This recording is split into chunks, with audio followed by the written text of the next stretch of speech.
Hello दोस्तों, स्वागत है आपका मेरे चैनल पे जहाँ पे हम लोग ब्लॉकचेन लर्न कर रहे हैं। आज मेरा नया टॉपिक है ब्लॉकचेन में, वो है बिटकॉइन हाल्विंग। हाल्विंग से हमें समझ में आता है कि कुछ तो हाफ हो रहा है, राइट? कैसे हाफ हो रहा है वो हम देखते हैं, और क्या हाफ हो रहा है वो भी हम देखते हैं अब आगे चल के। आप एक चीज़ का ध्यान रखिए कि हम जब बिटकॉइन की बात करते हैं तो बिटकॉइन की सप्लाई एंडलेस नहीं है, राइट? इसकी एक कैप है, एक मैक्सिमम सप्लाई है जो है 21 मिलियन। 21 मिलियन बिटकॉइंस ही मार्केट में आ सकते हैं, उससे ज़्यादा की पॉसिबिलिटी है ही नहीं, ठीक है? और आज हम जब इस वीडियो को मैं रिकॉर्ड कर रही हूँ, हम ऑलरेडी 19.59 मिलियन बिटकॉइंस मार्केट में ला चुके हैं, है ना? और पहला ब्लॉक कब बना था? सातोशी नाकामोतो ने बनाया था 2009 में, है ना? तो अभी हमें ये चीज़ तो समझ में आती है कि 2009 में पहला बन गया, 19.59 मिलियन सप्लाई हो गई, 21 million is a max cap, right? But ऐसा क्यों है? मैक्सिमम सप्लाई हो गई 21 मिलियन, बट अगर 19.59 पे हम ऑलरेडी अभी आ गए हैं, तो क्या सारे के सारे बिटकॉइंस जो है वो नेक्स्ट 1-2 साल में आ जाएँगे मार्केट में? ऐसा नहीं है। ऐसा नहीं है और बिल्कुल भी नहीं है। क्यों नहीं है? वो हम आगे मैं आपको बताती हूँ, और उससे पहले आप ये ध्यान रखिए, बिटकॉइन कभी भी मार्केट में पब्लिश नहीं होते हैं। बिटकॉइन हमेशा माइन किए जाते हैं। है ना? हमेशा जब भी आप ब्लॉक माइन होता है, तभी बिटकॉइन मार्केट में आते हैं। ब्लॉक्स माइन नहीं होंगे तो बिटकॉइन मार्केट में नहीं आएँगे, ठीक है? ये कोई फ़िएट करेंसी नहीं है कि आपने प्रिंट करके मार्केट में निकाल दिए। ये माइनर्स के थ्रू ही माइन होते हैं, और उसकी जो ब्लॉक रिवॉर्ड और फ़ी रिवॉर्ड होती है, उसके थ्रू मार्केट में आते हैं। बिटकॉइन हाल्विंग शुरू कैसे हुई और क्यों हुई, वो हम उसका डिग डीप करते हैं अभी। अभी हमने बात की थी कि पहला ब्लॉक बना था 2009 में, है ना? उसको हम बोलते हैं जेनेसिस ब्लॉक। जब सातोशी नाकामोतो ने ये पहला ब्लॉक बनाया था, तब उस बिटकॉइन की जब बनाने से जो माइन किया था, तब उनको 50 बिटकॉइन्स मिले थे। तो एक ब्लॉक को माइन करने पे हमें मिल रहे थे 50 बिटकॉइन, ठीक है? वो कब तक मिलेंगे? हमेशा 50 बिटकॉइन नहीं मिलते हैं। This is called the halving. Halving में क्या होता है, एक पॉइंट के बाद ब्लॉक्स जब माइन करने लगते हैं, तो उसकी जो रिवॉर्ड फीस होती है वो हाफ हो जाती है ना? क्यों हाफ हो जाती है? वो हमें भी समझना पड़ेगा। कब हाफ होती है? जब हम 210,000 ब्लॉक्स को माइन कर लेते हैं, है ना? तब हमारी ब्लॉक रिवॉर्ड वैल्यू जो है वो हाफ हो जाती है। जिसको हमें अप्रॉक्सिमेटली कितना टाइम लगता है? अप्रॉक्सिमेटली 4 साल लगते हैं।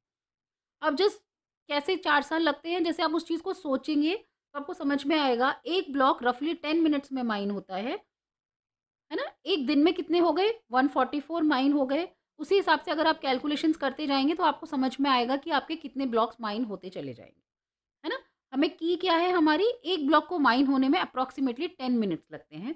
उस कैलकुलेशन के हिसाब से 210,000 ब्लॉक्स को माइन होने में रफली 4 साल लग जाते हैं, है ना? तो जब हमने फर्स्ट हाल्विंग की थी, तो हम 10.5 मिलियन बिटकॉइन्स मार्केट में ला चुके थे। नाउ अगर आप देखोगे उसके बाद, फिर जब 420,000 ब्लॉक्स माइन हो गए, तब फिर अनदर हाल्विंग हुई, जिससे बिटकॉइन की value bitcoin reward block reward की वैल्यू 12.5 हो गई। उसके बाद जब हमने फिर से थर्ड हाल्विंग की, तो ब्लॉक्स की रिवॉर्ड वैल्यू 6.25 हो गई। आज जब हम ब्लॉक मैं जब इस वीडियो को रिकॉर्ड कर रही हूँ, हम लोग कहाँ पे बैठे हुए हैं? हम इस वाली थर्ड हाल्विंग पे हैं, है ना? अभी आपने अगर मेरी प्रीवियस वीडियोज़ को देखा होगा, तो मैंने आपको बार-बार बताया था कि ब्लॉक रिवॉर्ड जो है वो 6.25 है, ये वाला 6.25 बिटकॉइन मिलते हैं एक माइनर को ब्लॉक को माइन करने के बाद, राइट? और जब ये थर्ड हार्विंग ने प्लेस लिया था, उस टाइम तक 18.375 बिटकॉइंस मार्केट में ऑलरेडी आ चुके थे, ठीक है? अभी 2020 हो चुका है, नेक्स्ट हाल्विंग अप्रॉक्सिमेटली प्रोजेक्टेड है 2024 में। हम लोग ऑलरेडी 2024 में एंटर कर चुके हैं। तो जो हाल्विंग है वो रफली प्लेस लेने वाली है। तो क्या होता है इसमें? हर 4 साल में हाल्विंग होती है, और एज़ पर द प्रोजेक्शंस हम लोग एक्सपेक्ट कर रहे हैं बाय द ईयर 200 एंड 140 सारे बिटकॉइन्स मार्केट में आ जाएँगे। उसके लिए रफली कितनी हाल्विंग्स लगेंगी? 32 हाल्विंग्स लगेंगी। ये प्रोजेक्टेड है, ठीक है? This concept is very important, please आप इसको थोड़ा-सा टाइम देके समझने की कोशिश करिए कि ऐसा क्यों हो रहा है। ये इसलिए हो रहा है जिससे कि आप ट्रांज़ैक्शंस को कंट्रोल कर सकते हैं, इन्फ्लेशन को कंट्रोल कर सकते हैं, है ना? डिमांड एंड सप्लाई कंट्रोल कर सकते हैं। अब नेक्स्ट हाल्विंग कब होने वाली है? हमें पता चल गया जेनेसिस ब्लॉक बना पहला 2009 में 50 बिटकॉइन्स मिले, फिर 12 में हुआ 25 हो गए, 24 अप्रैल में अप्रॉक्सिमेटली हम फिर से 210,000 ब्लॉक्स माइन कर लेंगे और हमारा ब्लॉक की जो हाइट होगी वो पहुंच जाएगी 840,000 बिटकॉइन 840,000 ब्लॉक्स पे, है ना?